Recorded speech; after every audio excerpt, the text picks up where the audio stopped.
بسم اللہ الرحمن الرحیم۔ میں ہوں عمران ملی اور آپ سب کو اپنے چینل پہ خوش آمدید کہتا ہوں۔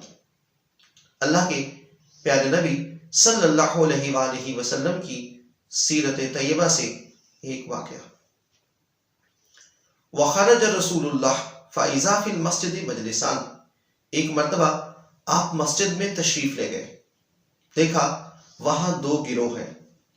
مجلس یتفقہون، ایک گروہ علمی گفتگو کر رہا ہے، ومجلس یدعون اللہ تعالی ویسألونہ، اور دوسرا گروہ خدا سے دعائیں مانگ رہا ہے۔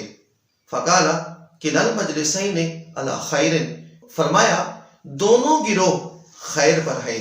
اما ہؤلاء فیدعون اللہ، چونکہ ایک گروہ خدا سے دعائیں مانگ رہا ہے، واما ہؤلاء فیتعلمون ویفقہون الجاہل، اور دوسرا گروہ خود تعلیم حاصل کرتا ہے اور نہ جاننے والوں کو بھی سکھاتا ہے۔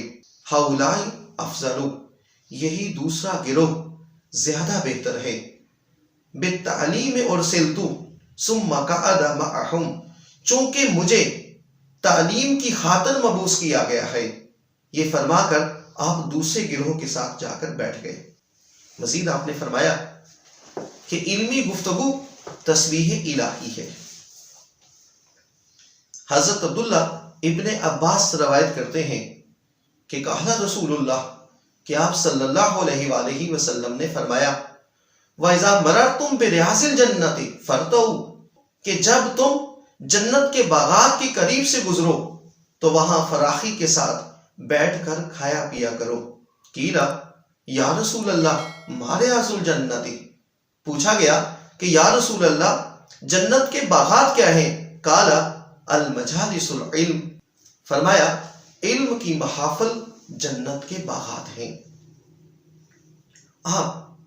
آپ صلی اللہ علیہ وآلہ وسلم کے ان تین فرامین سے اندازہ لگا سکتے ہیں کہ آپ کے نزدیک علمی گفتگو اور علمی محافل کی کیا اہمیت ہے، کہ آپ علمی محفل میں بیٹھنے کو ترجیح دیتے ہیں، علمی محافل کو جنت کے باغات اور علمی گفتگو کو تسبیح الہی قرار دیتے ہیں۔ ایک تلخ حقیقت یہ ہے کہ آج اس علمی دور میں بھی ہماری گفتگو اور ہماری محافل علمی نہیں رہی، حتیٰ کہ ہماری دینی اور مذہبی محافل میں بھی علمی اور اصلاحی کی بجائے نفرت، تعصب، طعن و تشنیع، فرقہ وارانہ اور تمسخر کا پہلو زیادہ نمایاں نظر آتا ہے، اور جس کا نتیجہ یہ ہے کہ ہماری عوام علم مزاج نہیں بن سکی۔ پس اگر ہمیں اپنے معاشرے کو علمی معاشرہ بنانا ہے تو ہمیں اپنی محافل کو علمی بنانا ہوگا، اور اس سلسلے میں مبلغین، مدرسین، واعظین اور خطباء کی ذمہ داری زیادہ بنیادی اور سنگین ہے۔ تو آئیے اپنی معاشرہ کے علمی نہ ہونے کے گلے شکوے کرنے کی بجائے اس کو علمی بنانے میں اپنا اپنا کردار ادا کریں، کیونکہ شکوائے ظلمت شب سے تو کہیں بہتر تھا، کہ شکوائے ظلمت شب سے تو کہیں بہتر تھا کہ اپنے حصے کی کوئی شمع جلاتے جاتے۔ اللہ ہم سب کا حامی و ناصر ہو۔ بہت شکریہ۔